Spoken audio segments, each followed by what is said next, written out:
dropped points at home yet again, and this time it came in pretty ugly fashion.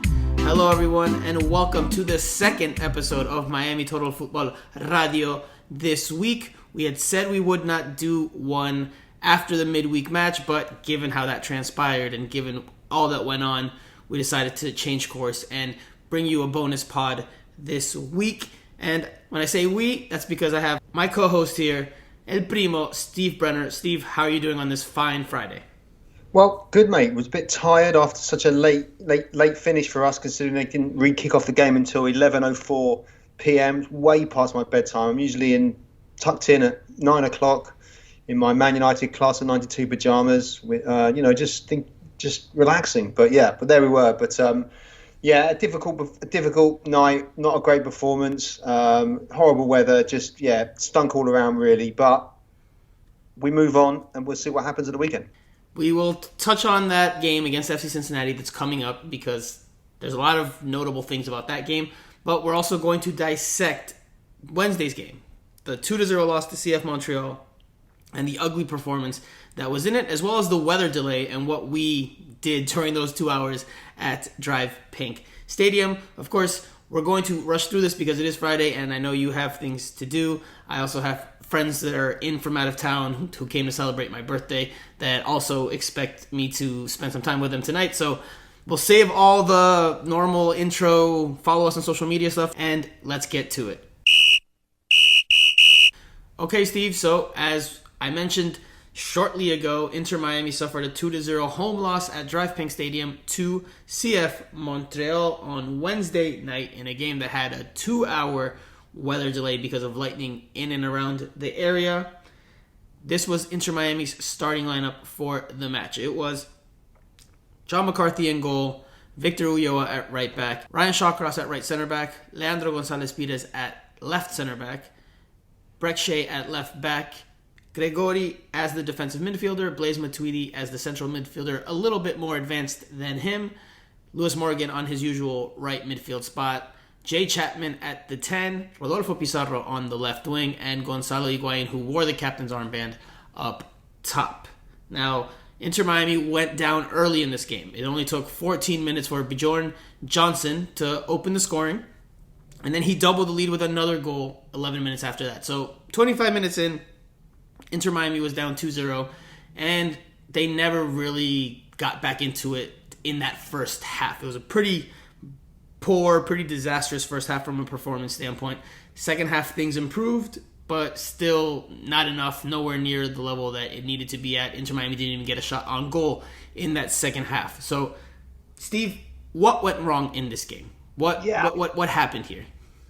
They didn't play very well, and they had a bad start. Defensively, they had shored up in recent weeks, but they were just kind of off the pace. Two actually good finishes and two good team goals. And I think we should make the point that, Montreal were decent. They're a young side. They moved the ball nicely. They were just better in all departments, really. Bjorn Johnson took both goals really well. And it was just the same old thing. We were repeating ourselves the whole time. None of the DPs played well. Unfortunately, the defence sort of creaked a bit. And they weren't creating anything in midfield. And that was it. It was just, it was as you loved hearing the word unacceptable, and Phil Neville said it many times, and it was just because they just weren't at it. I thought they were slightly better after the rain delay, and they kind of looked a bit livelier, but it was the same old problems. Gonzalo Higuain dropping back too much to get the ball, and then no one else getting on the ball. Matuidi looking like his legs have gone, and Pizarro sort of flattering to deceive, so to speak. So. Just a bad night in the office, and just kind of, it's easy to forget that this is a team last year that these are exactly very, very similar performances. I know some of the personnel has changed a little bit, but this is still a team in transition. They're trying to build a team. They're now they ripped it up after the first year and are starting again. So, and I think you're seeing something like that, Look, I agree that the second half was better. But the game was already far out of reach. So the game was already gone. I'm not excusing. I won't say it's gone. It was just far out of reach. So Montreal could change the approach and protect its 2-0 lead, which allowed Inter Miami to have more of the ball. They ended up winning possession for the first time in a game this season in this one. But Montreal was already up 2-0, so they could concede possession and just throw numbers back, which is what they did. Now, for me, the performance from back to front, midfield, coaching, the whole thing was just poor. Disastrous, awful, and it came in a game where Inter Miami had as many fans as it's ever had at Drive Pink Stadium. So, not a great showing, especially when you're playing in front of a lot of people that are seeing you up close and personal for the first time. And they couldn't build out. They couldn't create almost anything from the run of play. They finished with one shot on goal, and that was a Breccia shot from distance. A good shot from Breccia in the first half, but that was the only shot they put on frame. Defensively, they were very poor. A lot of sloppy turnovers, a lot of unnecessary errant passes. It's just a bad performance overall. I watched the game back, and I think Breccia was maybe the only player in that first half that saves himself.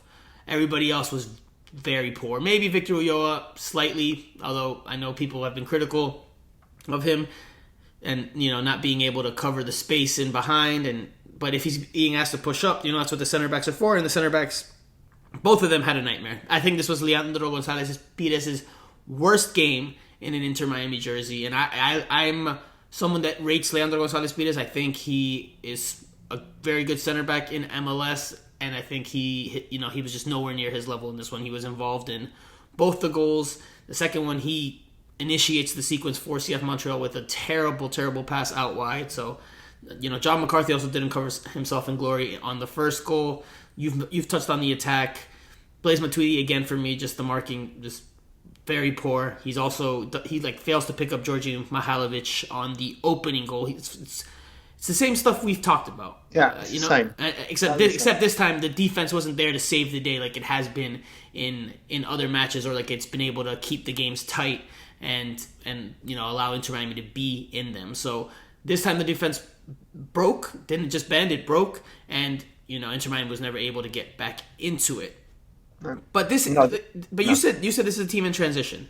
Sure, this is a team that was largely built last year, and it's going to take time to add and move pieces that Phil Neville and Chris Henderson probably want. But they've still said coming into the season that they wanted to be a team that finished in the top 3 in the Eastern Conference, that they want to fight they want to be a contender, essentially. So we can't judge them off of only the fact that they're transitioning, because they still are out here publicly saying that they want to be one of the best teams in the league. So does this team have in them to turn this around? What are your thoughts? You on the face of it, you'd look at it and the opening sort of 5 performances and say that, would they finish in the top 3? It'd be a big achievement if they could do that. Right now, it doesn't look like it. We're going to get a new goalkeeper, aren't we? We're going to get another fullback coming, but I really think they need to try and bring something in the midfield or in attack, something fresh and different, because that's where the problem is. Really, I'm not too worried about the defense. It's just, are they going to score enough goals? And right now, it just doesn't look like it. And we need those star players. That Gonzalo Higuain, we found out, earns how much a year? $6 million a year.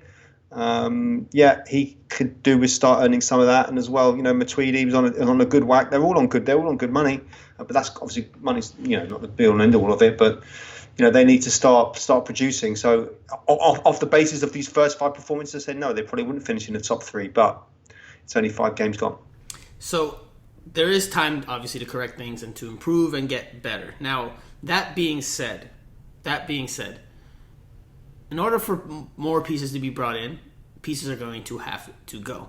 And if you want big impact players to come in, you're probably going to have to figure out what to do with the big winning players you have on the roster right now. Now, look, again, for me, the 3 designated players have not been playing well for some time. They have had their moments here and there, like Gonzalo Higuain in the first 2 games, but by and large, they have not played well for a while. Dating back to last year, they have their flaws that are standing out tremendously right now, and things just don't seem to be clicking with them. So I asked Phil Neville after the game about why that is. Why are the DPs not performing to their level, to the level that their resumes say they should be at? And this was his response. I think Franco. I think it's think in football you need 11 players, 12 players. Well, it's more. It's 5 subs. It's now 16 players to contribute to make the individuals play really well. And I said it in the team talk on Sunday before Atlanta that for individuals like Gonzalo, like Pizarro, like our special players, for them to to get the golden boot, to become MLS Player of the Year or whatever the accolades that come their way, you can't do that on your own. I think we've seen that I've seen that in the last 30 years of football, that without the work ethic, without the togetherness, without the team ethos, individuals don't individually do well on their own. So I think we just need to keep working at making sure that we give the better platform for Gonzalo and for Rodolfo to keep doing what they do really, really well. And we've shown signs of that this season from them both. And we'll continue to make sure that we give them the support, and they know what they have to do. They're top professionals. They've been in the game a long time, Gonzalo especially in Blaze, and they know the expectation that's on every DP player in this league and in this club. You've got to deliver, and that's why they're DP players. I know we banter about here on the show, and we do make jokes, but I want to take this as seriously as possible. When you hear that quote from him, and he says that you need togetherness and team ethos, and that individuals cannot do it individually on their own. Is that concerning to you? To me, that was very concerning. That he's practically saying we have a team of individuals, a collection of individuals, and that's what I wrote in my post-game piece.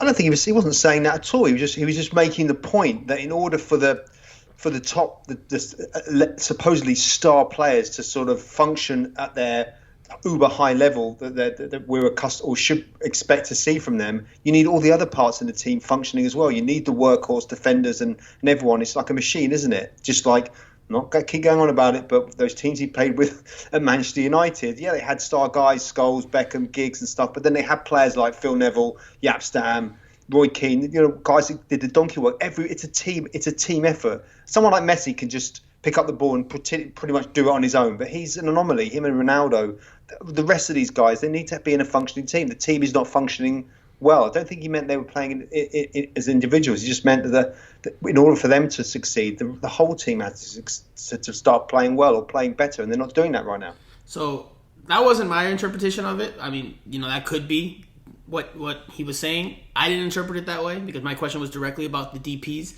and it's not like Blaise Matuidi's an attacking player, so he's part of the process of building up and getting the ball to the attacking players. But look, I wrote in my piece, my analysis piece on SBI Soccer on Thursday, that this is a collection of individuals. That's how I see it. I don't see this team as a unified group that plays for one another, that clicks and fires on all cylinders. Well, that's it. It's, like he said, it's not working. Yeah, it's not working. But I don't necessarily think he was accusing them of being team individuals. But anyway, I mean, I would. If let's go with him saying, or the interpretation being with how you interpreted it. He's accusing not everyone of pulling their weight. I think that's what he's saying. Or so the DPs are not performing because others aren't pulling their weight? I think he meant that you can't expect them to be successful in a team that isn't playing particularly well right now. But then he also did say that they know what the expectations are on them, but they can't do it alone. They need the team to be functioning, and right now it's not. Again, let's go with that. Let's say that that's the interpretation, which I don't agree with, but let's just say that's the case. I still do not see this team as a team, as a true team, as a real team. I see this as a collection of individuals, a ragtag bunch of players that have just been put together, because there are teams, and you see this across all sports, that on paper are not that attractive, appealing, no big names or very few big names, and they punch above their weight. They are better than the sum of their parts. Inter Miami is the complete opposite, because on paper, this starting lineup should be better than it is. It should be in the upper echelon of the Eastern Conference. And this news came out on Thursday. The timing was just couldn't probably have been worse for Inter Miami, because the MLS Players Association released the salaries for all the teams in the league on Thursday, the day after this defeat. And Inter Miami is the team with the highest payroll. So this team should be, in theory, near the top of the table and competing up there, as opposed to getting completely played off the pitch in the first half of a home loss to CF Montreal, which has spent a fraction of what they've spent. So, to me, this group, I don't know how Phil Neville can figure that out. I don't know how he goes about it, but this group has deep-rooted issues that need to be solved. You need to get this team really buying in and believing that the message that this is a collective effort and that everyone needs to sacrifice and put in the work for one another and not defer to other people to make plays happen and not give maximum effort. Because we've seen it with Gonzalo Higuain, we've seen it with Rodolfo Pizarro. Pizarro's been AWOL for much of the last, I don't know how many games dating back to last year. Gonzalo Higuain, you have to give him the benefit of the doubt in saying that he doesn't get a lot of touches because the ball doesn't get to him, but he also, you don't see him press or you see him walk about the field often. You see him complaining. I don't see a team out there. I just see individual pieces out there that are trying at times, but it's just not working. It's just not working. And look, this is not something that I have only said. Will Trapp, when I spoke to him back in the winter when he signed with Minnesota, he said, and I asked him what he attributed last year's struggles to. He said it was a collection of individuals. So Will Trapp has that thought. AJ De La Garza, after the playoff loss, kind of alluded to it, saying, we have guys that don't speak English, we have guys that don't speak Spanish, and they're just never on the same page. Now he attributed it to the language barrier, but it's just not about language also, because there's teams all over the world that have players that don't speak the same language. This team is not a team, in my opinion. And I don't know how you fix that. I don't know. I'm not a coach, so I don't know how Phil Neville can go about drilling it into the heads of veteran players, like, hey, you need to sacrifice. Hey, you need to make those thankless runs in behind, and if you get 1 out of 5, good for you. Like, I don't know. I don't know how he goes about fixing it, because to me that is a big concern. Yeah, but that's where the coach comes in now, isn't it? You can't. We keep saying we can't just go out into the transfer market and start splurging around. He's pretty much got to deal with what he's got there, and this is where he becomes the coach to try and do it. But it's difficult. It's difficult when most of the players haven't been signed by him. He's trying to put square pegs into round holes or whatever. It's tough. I'm just if anyone can look at the the salaries, is really interesting. Rodolfo Pizarro, 3 million a year. Higuain 5.1 million and Matuidi 1.5 million. 3 million a year. Pizarro, that's a lot. It's a lot. I mean, for all three of them, it's a lot of money. And you need them to perform. In MLS, you need your DPs to perform, and none of them performed on Wednesday, and they have regularly been underperforming regularly. And then Matthias Pellegrini, who now we believe is going back to Argentina, 825,000 a year.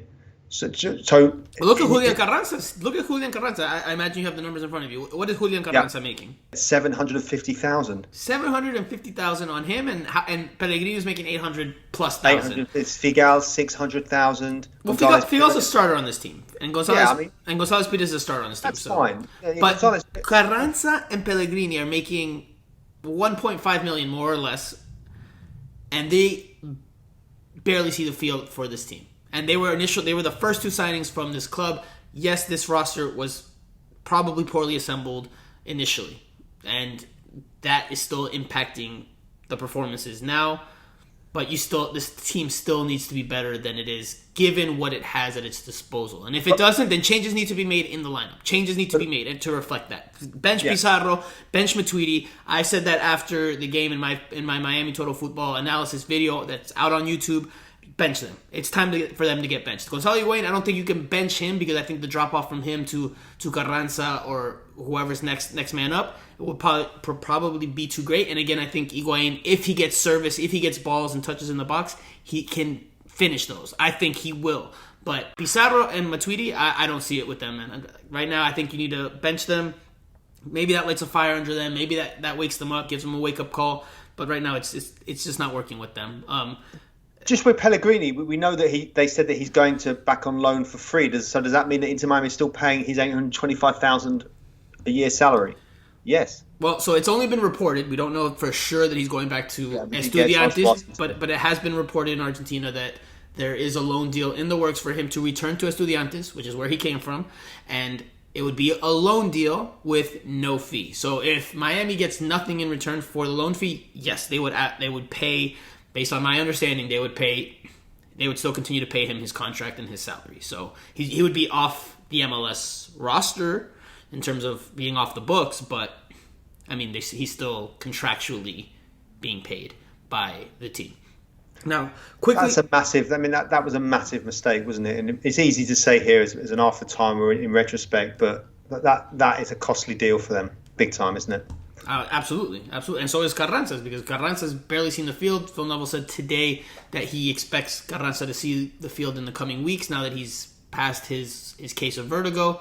But even still, I don't think that Carranza is necessarily someone that Phil Neville rates or wants. He didn't bring him in. So, but anyway, let's move on quickly, because there were other talking points in this match, and there was a weather delay that took 2 hours because of lightning in the area. There was pouring down rain. What did you do during those 2 hours? Because as soon as the delay happened, I left the press box and I went to go get footage of the fans doing their thing, which, by the way, La Familia was, maybe aside from Jovan Jones and maybe Breck Shea, you can make a case for Breck Shea, they were the only ones that really saved face and showed face on Wednesday night, because they made their presence felt in the stadium. They sang and chanted under the bleachers when they had to evacuate the bleachers, and I got video of it. It was impressive, incredible energy, fantastic. If Inter Miami could play with that type of energy and that type of passion, I think Inter Miami would be near the top of the Eastern Conference, because that was impressive. But that's what I did for much of 2 hours. Ran into some old friends and people that I haven't seen in years. But I don't know. How did you spend those 2 hours of the rain delay? Walking around. We spoke to Darren Powell. Who popped outside the press room. He's a nice guy. The USL coach.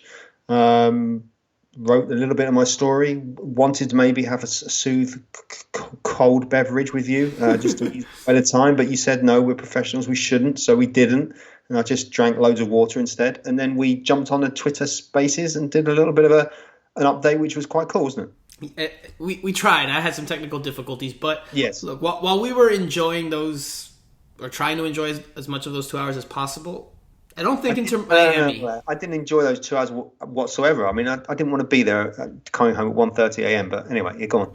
Hey, look, I got to celebrate my birthday at 12 o'clock midnight next to you, and you were the first person to tell me happy birthday at 12 midnight. It doesn't really count because you weren't born at midnight on the 13th. That's not how it works. Your birthday's your birthday. It's not your birth time. It's your birthday. It's not like oh well, I was born at 11:59. Not in my book. But we're also a household. We're also a household that has a half birthday for my daughter, so so you have half birthdays, but you don't believe in we midnight. do for her, yeah, for Alexa, yeah. Okay. Hey, your daughter's name's Alexa. Okay, my cousin's name's Alexa. Anyway, so while you were not enjoying those 2 hours, I was enjoying. I've never those 2 experienced. hours. I mean, maybe that is more of a thing, or definitely a South Florida thing. I've covered so many games over the last 20 years. I don't think I've ever really had that at all. So there you go, the first. Well, while you were doing your thing and I was taking in the sights and scenes, and I was enjoying the 2 hour delay, Inter Miami probably was not, because let's listen to what Victor Ulloa said when I asked him about the locker room during that delay. During the break, it was very emotional. Obviously, we were very disappointed. We were down 2-0, and we were just waiting. It was a long waiting period, so guys got to calm down a little bit and get our senses and get thoughts and prepare our second half. Primo, Victor Ulloa alluded to some choice words being exchanged. And I asked John McCarthy today about it, and he said, pretty bluntly, we are pissed. So that locker room, I can imagine, I would love to have been a fly on the wall, because I'm sure people, whether it was coaching staff or players, I haven't gotten any information on who said what or what was said, but I can imagine there were some heated exchanges in there. You would have thought, definitely. I mean, they were struggling so badly, but their game wasn't completely up, although they were playing horribly. We still had a chance to get back into it, but yeah, definitely, it's a home truth. And even Phil Neville said, we spoke to him today, Friday, about it, and he felt that that wasn't a time to go mad. It was time just to be controlled, and have heart-to-hearts and they talk to each other, but maybe in a more controlled manner rather than just raging around. But yeah, I mean, they made those tactical changes and sorted out. But he also interestingly said in the press conference today that this is a completely new experience. And we don't really have this in Europe, where you have these breaks. So it taught him how to deal with it. It's hard. They're all stuck in the locker room. They're losing. They don't know what's happening. It was a long time. It's a long break. It was over 2.5 hours. So I knew that was a new thing for him to deal with too. He did not give them the hair dryer treatment as you had asked him today, which I love that metaphor. Quickly, just to wrap up this segment, let's talk about the second half performance. Let's just touch on it. Inter Miami was much improved. Now, they started the second half bringing on Federico Higuain, which I thought was needed. They put him at the 10 for Jay Chapman and left Pizarro out there on the left wing. That lasted 2 minutes before the lightning delay. 2 hours passed, and then he came out, and when I say he, Phil Neville came out with the very old school WM formation. And if you're not familiar with what the WM formation is, it's a 3-2-2-3, otherwise known as a 3-4-3, with the midfield being a boxed midfield. So you had Victor Ulloa, Ryan Shawcross, and Leandro Gonzalez Pires as the three center backs, Gregorio Matuidi in front of them as the two holding midfielders. In front of them in central positions as joint number 10s were Rodolfo Pizarro and Federico Higuain. And then up top you had a line of three with Breck Shea on the left, Lewis Morgan on the right, and Gonzalo Higuain up top. The look helped them win back more of the ball, and they had some good moments, especially once Jovan Jones came into the game to replace Breck Shea. He started dribbling by, hit his mark on the on the left flank, and created some things and made his presence felt and showed some personality there. But they still didn't get a shot on target, and they end up losing via shutout. They have now dropped 8 points of a possible 9 at home. That's not a good thing, and that needs to be turned around as well, because you have to win your games at home, unless they're going to be some road warriors that just continuously win away from your market. Yeah, no, the home form should be much better. But Federico Higuain came on. I thought he did okay. He looked pretty lively. I spoke to someone that knows him very well recently, and they felt that he's definitely fit enough to start games. I was quite surprised he didn't really start on Wednesday night. So maybe that could be a move. He just gives me more than Pizarro is offering right now, and I like it when he's on the pitch, and he seems to have a nice sort of synchronicity with his brother. So that was the kind of one bright spark, if there was a bright spark, which is I thought he played okay, but other than that, the game was it petered out badly, didn't it? And they never looked like scoring. No, and look, I thought this was actually his worst performance of the ones he's had so far off the bench. A lot of sloppy passes, missed the one shot he could have had, but I do think he does bring added element that the team is missing, and I think we do need to see that sooner rather than later in a starting role. But let's leave it there. We'll end this segment and come back after this quick break to talk about the upcoming match against FC Cincinnati. I think we all have to look in the mirror, and we all know what we can improve on and give more, and we know that if it's fitness that we need, then we need to get fitter. If it's tactical that we need to ask the coach about where he wants us position-wise, and I think everybody is going to have a day to think about that and get ready to get going again against Cincinnati. Is going to be an important match for us. Okay, Steve, so Inter Miami has to quickly change gears, has to put that recent defeat in the rearview mirror. They have a game this weekend against FC Cincinnati, a team that is not very good, has not been very good since its introduction into MLS. It has not picked up any victory so far this year. They have had a week and a half off. They didn't play last weekend, so they will be well rested, whereas Inter Miami will not be. But FC Cincinnati, again, is a pretty poor team. They've lost their last two matches by a combined score of 8-0. A 3-0 defeat and a 5-0 defeat. Inter Miami, on paper, and I know, again, we're talking on paper, should go in there and beat FC Cincinnati because they are more talented and have more quality in their side. However, has to be noted, FC Cincinnati is opening up a brand new stadium. TQL Stadium will open its doors on Sunday for this Sunday matchup. Only 6,000 fans will be permitted into the venue because of COVID restrictions there. But the energy should still be rocking because it's a stadium opener. It's a gorgeous stadium from the pictures I've seen. What do you expect from this match, Steve Brenner? Well, I mean, it's going to be their first game, isn't it, at home? So they've been on the road. Jeff Cameron, Stoke legend, has also joined there. Phil Neville talked today about his friendship with Jaap Stam. They played together at Manchester United, so that's like a nice little sort of backstory to it. But yeah, I mean, that they haven't been informed, but then Montreal hadn't been informed, had they? Last Wednesday, and they actually played them off the park and looked like a great team. So I think they'll look at it and think that Cincinnati are probably low on confidence right now. They haven't really been scoring too many goals, letting a lot in.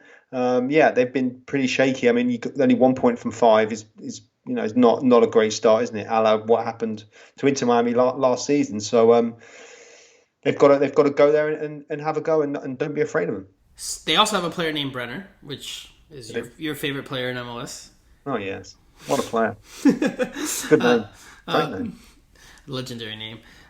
So again, they're coming off back-to-back losses. They haven't scored in their last 2 matches. Last time we said that ahead of the Montreal game, Montreal ended up scoring 2. So look, for me, I think Inter Miami is going to make some changes here. I think Phil Neville alluded to that, and he said it's not because of a knee-jerk reaction. It's not because of anything necessarily tactical. It's just more along the lines, again, his words, with this just being the third game in a week, third game in 8 days. So just managing minutes and trying to get some fresh legs on there. What changes in the lineup do you think we could see? Because I think we will see Julian Carranza start in this game. I think, Phil Neville said today, Carranza's healthy. He's over his case of vertigo, and he expects him to play a role in the next few weeks. I expect him to start for Gonzalo Higuain in this one. Just to give Gonzalo Higuain a break. He's played 180 minutes in the last 2 games. Has gone from start to finish. So I think we'll see Carranza from the start. I think we could see Christian McCoon for Ryan Shawcross. I was a little bit surprised that we didn't see that on Wednesday, but I think we might see that as well this weekend. What changes do you think we could see? I don't think he's going to drop Gonzalo Higuain, is he? I mean, that's just what I think. Yeah, I mean, I'd be surprised. He did big up Carranza, didn't he? He said he said he trained on Friday amazingly. So, although it's, so that was an interesting little snippet. He clearly likes him. It gives him something different option.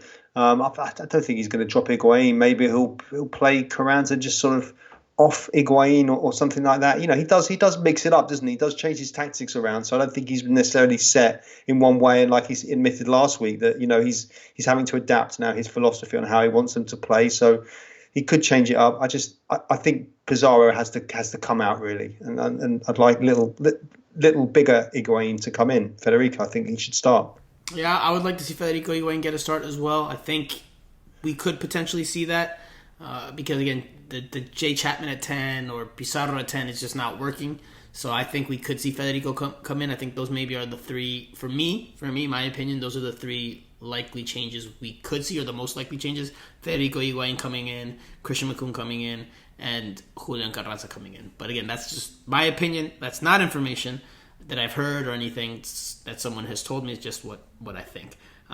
So for Inter Miami, coming off this bitter defeat, what are the keys to the game against an FC Cincinnati team that will probably be amped up because of the fans and the stadium opening, but who are a poor team just based off results, based off recent history? What does Inter Miami need to do to go into Cincinnati and take all 3 points?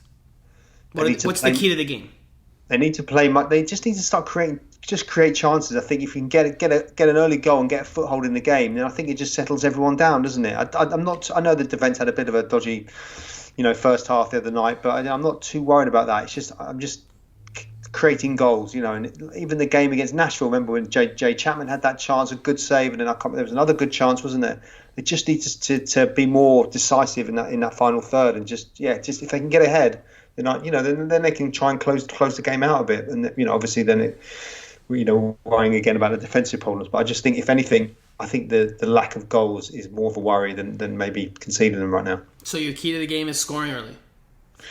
Yeah, I think start positively, score early, and then just take a foothold in the game, and then let Cincinnati, who are low on confidence, low on goals, then make them have a go into Miami and see where they're at. I think that's the position he'd want to find himself in. Doesn't want to be hanging on with 10 minutes to go. Then anything can happen. Like there's only going to be 6,000 in the crowd. It looks like it holds around sort of 20. But yeah, if they could just keep them quiet, and obviously there's going to be excitement about the stadium, etc. But if they could just dampen everything down and get an early goal, I think that would be great. Steve, I like you, but I love how different we view the game at times, because my key to the game is getting back to being as defensively solid as they were prior to this Montreal game, or by and large prior to this Montreal game, because we've documented and talked about the issues in the attack and the build out, not able to really link up and have good attacking sequences. We saw that in this last game against Montreal, and I touched on that in my analysis piece. You saw Montreal send 9 players, maybe 10 even at times, into Inter Miami's half to press them and not let them play out during that first half. So there are limitations to Inter Miami's attack. Would an early goal help? Absolutely. But I don't think that this attack is going to be able to generate that unless they get it off a set piece.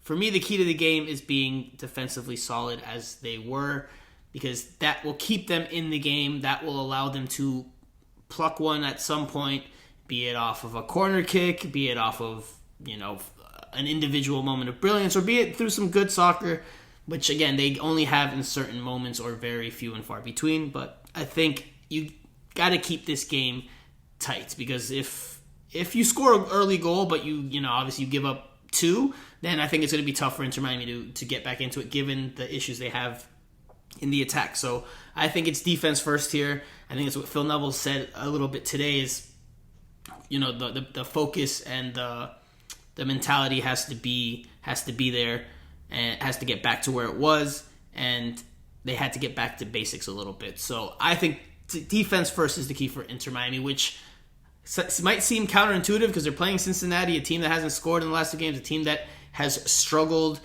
But given all the context of what's going on and Inter Miami's own issues and what's going to take place on Sunday in terms of the atmosphere, I think you got to be defensively sound first. That's just my opinion. Steve Brenner, Primo, give me a prediction for Sunday. Does Inter Miami bounce back with a victory, or will we be ruining another poor performance or another poor result? No, I'm going to keep the faith. I think a 2-1 win. 2-1 win. Okay. By the way, I'm going to tally. I'm going to go through all the pods where we've done our game predictions, and I'm going to tally what each of us have said. So at the end of the season, we'll say, hey, look, this is the record we thought they would have based on our predictions, and this is the record they actually have. Didn't I get one right? I got one right the other week, didn't I? I only remember that I got the 1-1 tie with Atlanta United correct. Oh, that you did get it right, but you got a 2-2 score. But no, you got it right. Hey, look, okay. You got the result correct. But look, I'm going to say that because I think at the end of the season, when we look at your predictions, I think you might have the team going like 30 wins and 4 draws because you always pick a win. But look, what can't happen anymore. I will say Inter Miami wins this one. I say as much excitement, as much energy as there will be in that stadium on Sunday because of everything we've just mentioned, I still think on paper, and yes, on paper does not mean a whole lot, but on paper, Inter Miami is a much better team. And I think the individual qualities will eventually come out in this game and will help make the difference versus Cincinnati team that is not very good. I don't think with anything, all the stuff going on, I don't think even that will help Cincinnati be able to win this game. Could another team, maybe if it was a different team, maybe I would change my prediction, but I think Inter Miami wins this one. I think Inter Miami wins this one 3-1. 3-1.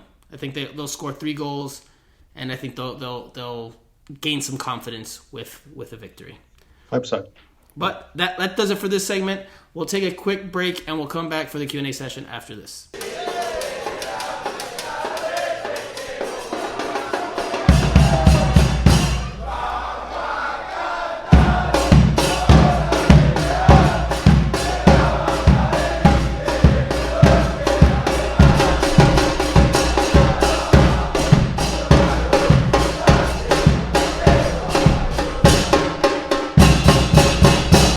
Okay, guys, it's Q&A time. And unfortunately, El Primo has had to leave us today on the pod. He had to go run.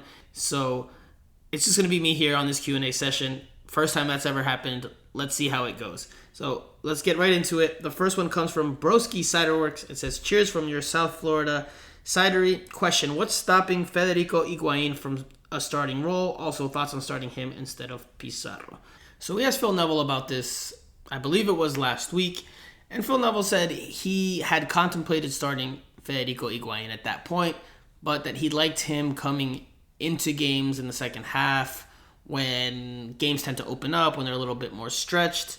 But I think that at this point, it's going to be reconsidered because the team is just not working well in the build-out. It needs a little more creativity. Maybe Federico is not 90 minutes fit, which is something else Phil Neville touched on. But I think at this point, you have to probably give him a look in a starting role.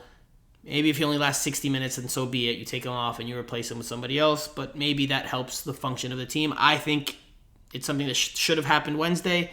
And I think it's something that should happen on Sunday against Cincinnati. Whether he starts ahead of Pizarro or not, I mean, that's just a judgment call. I would not take out Pizarro out of the lineup. I think if you pair him with someone that's a little more technical, maybe you see him combine a bit more. Maybe you see him find the rhythm of the game and influence the game and leave his stamp on the game. So I wouldn't take out Pizarro. I would take out someone like Jay Chapman or Blaise Matuidi, who, again, I think is the number one candidate that should be benched just because I don't see enough from him in the center of the park, especially defensively. He's a liability. That first Montreal goal is partially on him. If you look at it, he just loses Georgi Mihailovic after having him near him, and it's what starts the breakdown on that goal. Next question comes from Villa.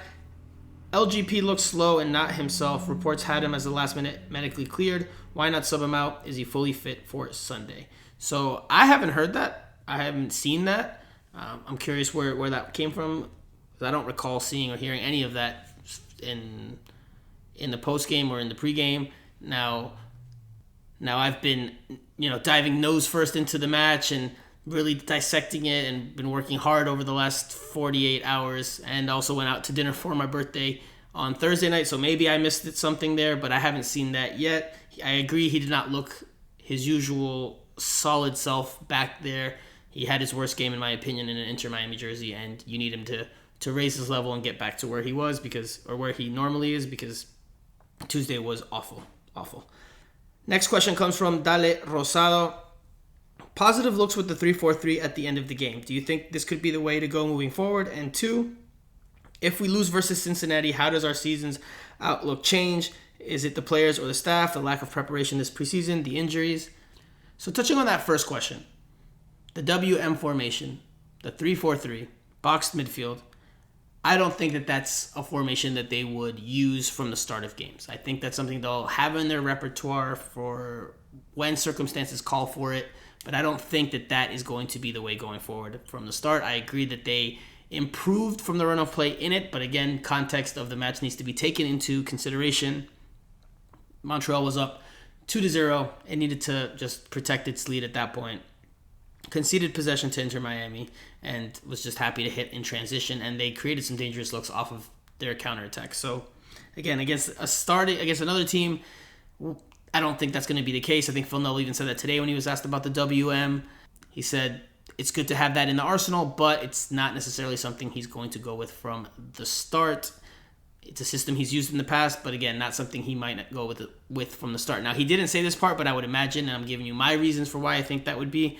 I think while it gives you more numbers in the center of the field and it gives you more numbers potentially for the attack, it leaves a lot of spaces in behind that teams can exploit. So I think Phil Neville, a former defender, who's talked so often about being defensively sound, I don't think he'll go with that look because it can expose you defensively. So I wouldn't expect that to be a long-term starting look, or I wouldn't be surprised if we don't see the team start in that formation not even once this year. So second part of your question is, if Inter Miami loses to Cincy, how does the outlook for the season change? So I'll refrain from answering this one for now because it depends on the match. It just depends on how the game develops and unfolds. If Inter Miami gets blown out, that's obviously much more different than if Inter Miami loses on a late goal 1-0. Obviously, it's still a loss to Cincinnati, but just depends on how things go. There could be controversial calls, so I'll save that. Obviously, Inter Miami needs a win. A draw against the team that's struggling is probably not a great result. It's not a great result, and it'll merit closer inspection if that's the case. And a win should be what is expected of the team, especially, again, given all the talent that's on the roster, how expensive the roster is. Cincinnati struggles. But let's wait and see how it goes on Sunday, and then we can revisit that question. Next question comes from Luis, and it says, question for El Primo, what's your favorite local beer? Well, El Primo is not here right now, so I cannot answer this question. We will hold on to it for next week because I know that is a question that Steve would probably like to answer. So Steve loves the fanfare. No, I'm just kidding. I'm speaking for Steve now, and I'm just trying to banter about since he's not here to give me a little back and forth. But next question comes from Tank721. When do you think we'll see McCoon get some minutes? I know they list him as a center back, but I want to see what he could do as a center midfielder. I think he'll play this weekend because he was name dropped last week by Phil Neville. So I imagine he did that with the idea that, hey, McCoon might play next week because we have 3 games in 8 days. That's just that's how I would interpret it. So I would expect him to play maybe for Ryan Shawcross on Sunday against Cincinnati. Again, I don't think they want to push Shawcross to play 270 minutes in 3 games in 8 days. That might be asking a lot of a defender who's older, who's had injury issues in the past, and who has not played 90 minutes regularly since before joining Inter Miami. So I think they'll try to be cautious with Ryan Shawcross, and I could see Christian McCoon playing as soon as this weekend. Next question from Joseph E. Should we believe the David Luiz rumor? So there's a report that came out today saying there's interest in David Luiz from Inter Miami. I would take it with a grain of salt. Again, that's not information I have, but I would just take it with a grain of salt because David Luiz would probably command a pretty penny. And if you've seen Leandro Gonzalez Pires' base salary for 2021, and we touched on it a little bit earlier in the pod, if Leandro Gonzalez Pires is making that much, imagine how much David Luiz is going to want. So I think it's probably just an agent trying to publicly raise the value of his client by saying he's desired and this team in MLS wants him. So that helps with negotiating his next move with whichever club it is. So I think it's more along the lines of that. I don't think he'll be coming to Inter Miami. I could be wrong. Again, it's not information that I have. It's just what I would think or how I read it. But they would also have to move somebody, be it Leandro Gonzalez Pires or somebody else, in order to have David Luiz come in. So I don't believe it, but I would say, yeah, don't start buying your David Luiz Inter Miami jerseys just yet. Next question comes from Twitter. You mentioned benching Pizarro and or Matuidi in your latest analysis video. I would argue that Gonzalo should be the one to be benched. The highest paid player on the team, but won't press or run into open space or into the box. And as a striker, has yet to score in the run of play. So look, I agree with most of what you said about his style of play. I think a big part of it is that he's not receiving the ball and he's frustrated in trying to get on the ball. I also think there is a desire issue there as well, and selflessness issue there. But I think he's still so talented that you keep him in the lineup. Again, the drop-off from him to be it Robbie Robinson or Julian Carranza is pretty steep.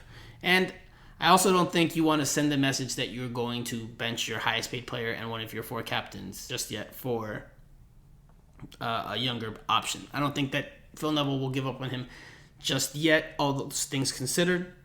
But I will say that I do think Gonzalo Higuain could be benched this weekend. And again, not necessarily because it's a message from Phil Neville. I think it's just more along the lines of a veteran player getting rested after playing 180 minutes. I know Steve Brenner did not agree with that. He thought Higuain would start no matter what on Sunday, or he thinks Higuain will start on Sunday no matter what. But I think we could see it. I'm not saying we will see it. I'm saying I think we could see it, especially now that Carranza is ready to go. The next question comes from Lloyd Halebrun. I didn't watch because there was no TV in Palm Beach City. This is the second season in a row that Inter Miami has failed to obtain local broadcasts in Palm Beach County for non-national broadcast games. What's their issue? Every other pro team in the area succeeds in obtaining Palm Beach County broadcast. So I know that this has been an issue since, well, dating back to last year, like you said, Lloyd. I don't know why that is. I'm not sure why that is. I will look into it for you. That's my word to you. I will look into it and see why that is, because I agree that that is a bit weird when you're the South Florida team and there has been talk about getting fans from the Tri-County area into the stadium and into the team and wanting to grow your footprint. Yeah, I agree that that's a bit odd, and I will look into it for you. I apologize that I haven't done so already, because I know that's been something that's been a talking point since last year, especially for fans up in Palm Beach County. And the last question comes from Jorge Medina. What new positions should Inter Miami be looking for in the next transfer window? New goalkeeper and left back coming in the summer, Marsman and Gibbs. But what else should we be looking for? So this is a complex question to answer, because I think in order to bring in more pieces, like I said earlier on the show, I think you need to move pieces. And that has to come first, so that not only you recuperate some money and have some more money and free up some space in the salary cap, or in the salary budget, but you also have those open slots available on the roster. Now, as for what positions they should go after, I mean, I think they need a left winger. I know there's been good talks about Robbie Robinson. I agree that he's had some good moments, but I don't think he's a natural left winger. He's learning the position, and I don't know how much he can really give you there over the course of a full season. I'm not as sold on him as other people are. I know that might be in the minority there, but I think they need a left winger. I think they need a true number 10 if they're not going to have Federico Higuain starting games regularly because of his age and his fitness levels, and Pizarro's not doing it. I think you need to find a number 10. But in order to find a number 10 of value that's going to make a big impact for you in this league, well, then you have to probably move one of Rodolfo Pizarro or Blaise Matuidi, or even be it Gonzalo Higuain. I mean, again, the point is that they would have to free up a DP spot and get rid of one of those big contracts. Probably wouldn't be Gonzalo Higuain, but just to make the point. Now, I don't think, I'll add this, I don't think they need to add a right back, because when players are healthy, when Nicolas Figal is healthy, when Kelvin Leerdam gets healthy, they'll have cover there, two very capable players in that spot. But it's interesting, and I think it's notable, and something that should be mentioned, that Inter Miami traded away Dylan Nealis right before the start of the season, and they could surely use him right now. Now, again, I don't think they need to go out and sign a right back right now, or another right back right now, but interesting that it worked out this way. They trade the right back that they could have used for depth, and now their depth at that position at this early juncture in the year is being tested. But that does it for the Q&A session. As for my final thought is that Sunday is a very big game for Inter Miami at this early point in the season, because they're coming off a bad loss. Cincinnati's going to be opening up their stadium. It's going to be rocking in that venue. But if Inter Miami loses to Cincinnati, who has been a punching bag since its entry into MLS, the alarm bells will be ringing nonstop. And I think Inter Miami, from a psychological standpoint, an emotional standpoint, from a confidence standpoint, it needs to rally and get these 3 points, because anything less than that is going to raise even more eyebrows than we've already seen. But thank you so much for listening to this second pod this week. I never thought people would want to hear me and Steve talk once a week, let alone twice. So thank you so much for listening. I ask, if you have not given us a review on Apple Podcasts and you enjoy the show, please do so. It helps us out tremendously. Let us know what you think, what you like, what you would like to see more of, what you think we could improve upon, and whether Steve El Primo Brenner needs to stop referencing Manchester United's 1992 team, because I think he's mentioned it 196 times since the initiation of this pod. That's just a joke, only because Steve's not here, and just had to have a little bit of banter before the end of the pod. But again, enjoy the match this weekend. We'll see if Inter Miami can bounce back. Thank you for listening, and we'll talk to all you guys again early next week.